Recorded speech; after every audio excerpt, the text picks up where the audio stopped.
श्री स्वामी समर्थ सगळ्यांना. आणि आज आहे संकष्टी. व संकष्टी म्हटलं की घरामध्ये आपल्या नैवेद्यासाठी खीर असो किंवा उकडीचे मोदक किंवा तळणीचे मोदक होतातच. तर मी ते करणार आहे मँगो प्रीमिक्सपासून उकडीचे मोदक.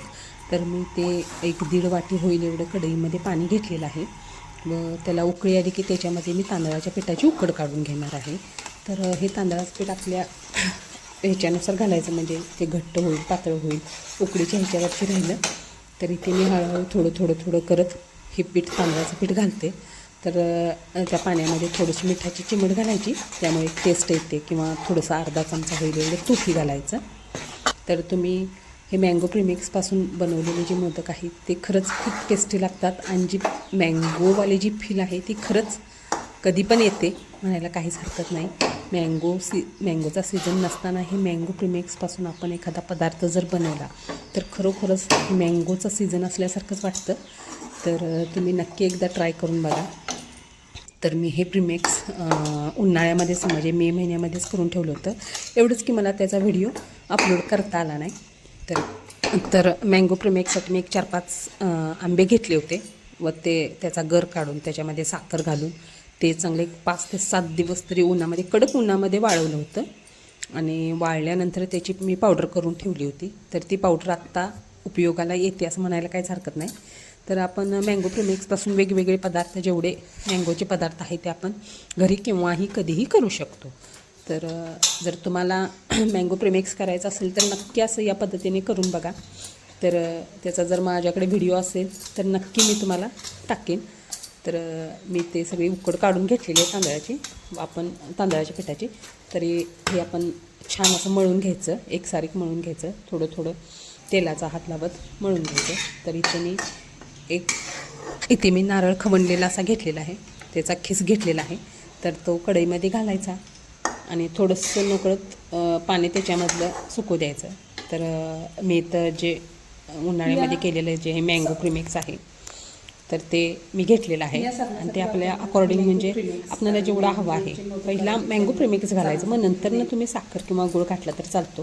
कारण त्या मँगो प्रीमिक्समध्ये पहिल्यापासूनच थोडीशी साखर ॲड असते.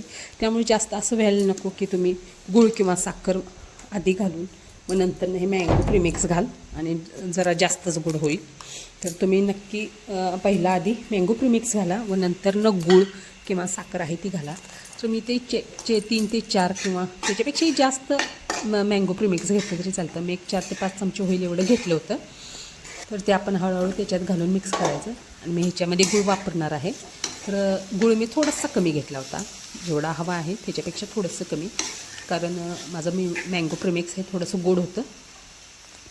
तर हे छान असं त्याच्यामध्ये थोडंसं मी दूध घालणार आहे, कारण त्याच्यामधला जो गूळ आहे तो वितळायला पाहिजे.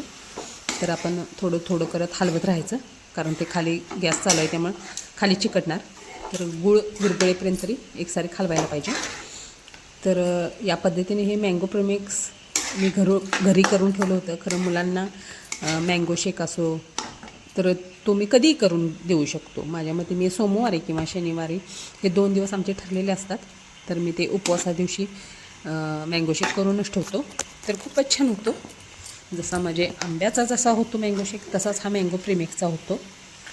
तर इथे आपली थोडा गुळ विरघळत आलेला आहे आणि कलरही सेम जसा मँगोचा असतो तसाच हे मँगो प्रीमिक्सपासून आलेला आहे. थोडीशी वेलची पावडर घातलेली आहे. एकदम छान, त्याला कलर एवढा छान येतो ना, खरोखर असं मँगो असल्यासारखंच फील होतं. आणि किंवा खाताना सुद्धा जी मँगोला जी टेस्ट आहे किंवा आंब्याला जी टेस्ट आहे तीच आपण मोदक खाताना लागते. तर इथं आपलं पूर्णपणे गूळ विरघळला आहे, गूळ विरघळला आहे. तर हे आता आपण सारण काढून घ्यायचं. आणि जे आपण ह्या सारणापासून आपण उकडीचे किंवा तळलेले जरी मोदक केले तरी चालतात. कारण असं नाही की उकडीचेच केले पाहिजे, तळूनही आपण गव्हाचे जे असतात ते आपण तळूनच काढतो. तर तसंही केलं तर चालेल, कारण जी टेस्ट मँगोची आहे ती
पडला का बघा.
किंवा आपण पारी लाटून सुद्धा आपण ते मोदक करू शकतो, ज्याच्या त्याच्या पद्धतीनुसार.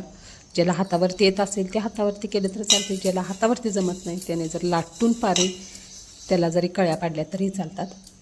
तर हे आपले मोदक तयार झाले होते. तर मी पिठामध्ये मँगो प्रीमिक्स काही घातलं नाही, फक्त आतमध्ये सारणामध्येच घातलं होतं. तर माझा हे मोदक तयार झाले होते आणि त्याची आता उकड काढायला आपण ठेवायचं. तर एका बाजूला मी पातेल्यामध्ये पाणी गरम करायला ठेवलं होतं आणि हे मोदक आता आपण उकडून घ्यायचे. तर एक 5 मिनटं ते की 10 मिनटंमध्ये लगेच उकडं होतं, कारण ह्याची पिठाची आधीच उकड झालेली असते, त्यामुळे काही जास्त वेळ लागत नाही. तर इथं माझी उकड ही झाली होती आणि मोदक ही खूपच छान असे दिसत होते, त्यामुळे मोदक खूपच टेस्टीही झाले असतील तेवढेच. तर हे आपण शिजले का नाही बघायचं. तर हे आपल्या हाताला चिकटत नाही, त्या अर्थी आपले हे मोदक शिजलेले आहेत.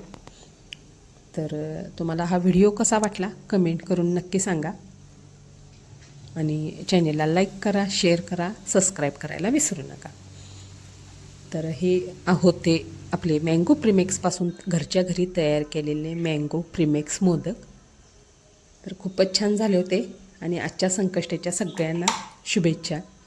तर आपण हा फोडून बघायचा आहे. तर आतमध्ये जसा कलर होता तसाच कलर राहिलेला आहे, म्हणजे जसा मँगो प्रीमिक्सचा होता तसाच.